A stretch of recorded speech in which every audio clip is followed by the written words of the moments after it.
اپنے بابوں کو ڈیفینڈ کرتے ہیں. بابے تے شاہی کوئی نہیں, میرے نبی جیسا تے ہے ہی کوئی نہیں. یہ نعرے نہیں لگائے انجینئر نے. مفتی صاحب انجینئر علی مرزا صاحب آج کل توہین رسالت کے مقدمے میں گرفتار ہیں, آپ کا اس بارے میں کیا موقف ہے؟ یہ جو 295C کا قانون ہے نا, ایسا لگتا ہے کہ شدت پسند مولویوں کے ہاتھ میں دشمنی نکالنے کا ایک کھلواڑ بن چکا ہے. جب چاہو جس پہ چاہو توہین رسالت کا الزام لگاؤ اور عمر قید کی سزا کے لیے پھر جج پہ تھانے پہ دباؤ ڈالو. جج سزا نہیں سناتا تو اس کو قتل کی دھمکیاں, وکیل اس کو فیور کرتا ہے تو اس کو قتل کی دھمکیاں, کوئی اگر اس کے فیور میں بیان دے تو اس کو قتل کی دھمکیاں, کہ گستاخ کا جو ہے یار بھی غدار ہے اور گستاخ کا یار کو بھی قصبی سر قلم کیا جائے گا. یہ اس وقت پاکستان میں چل رہا ہے. مجھے ایسا لگتا ہے کہ اس قانون کی وجہ سے نا ایک دن کوئی بھی مولوی باہر نہیں ہوگا, سب ایک دوسرے پہ الزام لگا کے سب ایک دوسرے کو اندر کر چکے ہوں گے, اور جو سیکولر لبرل لوگ ہیں جو حقیقی گستاخ ہیں وہ لائف کو انجوائے کر رہے ہوں گے, اور سارے مولوی ایک دوسرے پہ الزام لگا کے, سارے مولوی نہ کہیں مذہبی اسکالر, سارے مذہبی اسکالر کہاں ہوں گے اندر.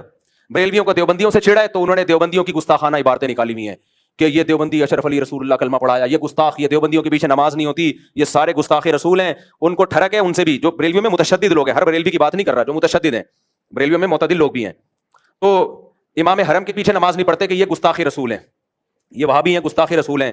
تو انہوں نے اپنی ٹھڑک پوری کی یہ وہابیوں کو گستاخ رسول قرار دے کے, صحیح ہے نا. ان کے اس تلوار سے جو حقیقی گستاخ ہیں وہ بچے ہوئے ہیں, نقصان نہیں.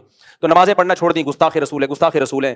پھر اہل حدیثوں کے خلاف کسی نے ٹھڑک نکالی, ان کی کوئی عبارتیں نکالی, یہ گستاخ رسول ہے. حالانکہ وہ بھی نام تو بہر اللہ رسول کا لیتے ہیں, دعویٰ تو ان کا بھی یہی ہے کہ ہم اللہ رسول کو فالو کرتے ہیں, تو وہ بھی مذہبی لوگ ہیں. بریلویوں کا بھی دعویٰ ہے کہ ہم عاشق رسول ہیں. پھر دیوبندیوں نے کچھ عبارتیں نکالی کہ تمہارے والوں نے بھی تو یہ لکھا ہوا ہے. تو یہ سارے گستاخی کے فتوے مولوی ایک دوسرے پہ لگا رہے ہیں.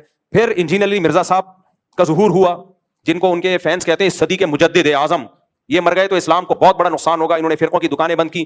جتنے گستاخیوں کے فتوے انجینئر علی مرزا نے لگائے دوسروں پہ, وہ سارے ریکارڈ توڑ دیے اس نے. اتنے فتوے تو میرا خیال ہے بریلویوں نے کسی پہ نہیں لگائے, اہل حدیثوں نے نہیں لگائے. اس کا تو کام ہی یہ تھا کہ اشرف علی رسول اللہ گستاخ. ہم بیان کر رہے ہیں انجینئر صاحب, وہ خواب کی بات تھی اور بیداری میں غیر اختیاری طور پہ زبان پہ آئی. یہ ان کا مقصد ختم نبوت کا انکار نہیں تھا, لیکن نہیں, نہ انجینئر مانے نہ اس کے فین مانے, کہہ رہے نہیں یہ دیوبندی گستاخ ہیں. پھر چشتی رسول اللہ وہ گستاخ. یہ سارے فتوے کس کے ہیں گستاخیوں کے؟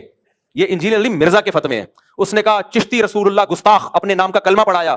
ہم نے ایکسپلین کیا بھائی معین الدین چشتی بہت بڑے بزرگ تھے, ان سے پوچھا جائے گا کہ معین الدین چشتی صاحب آپ کی بات کا مطلب کیا تھا. اشرف علی تھانوی نے کلمہ پڑھوایا تو پوچھا جائے گا حضرت آپ کی بات کا مطلب کیا تھا. انجینئر نے کہا نہیں مطلب نہیں, جب بابوں کی باتیں آتی ہیں تو یہ لوگ مطلب تلاش کرتے ہیں, اپنے بابوں کو ڈیفینڈ کرتے ہیں.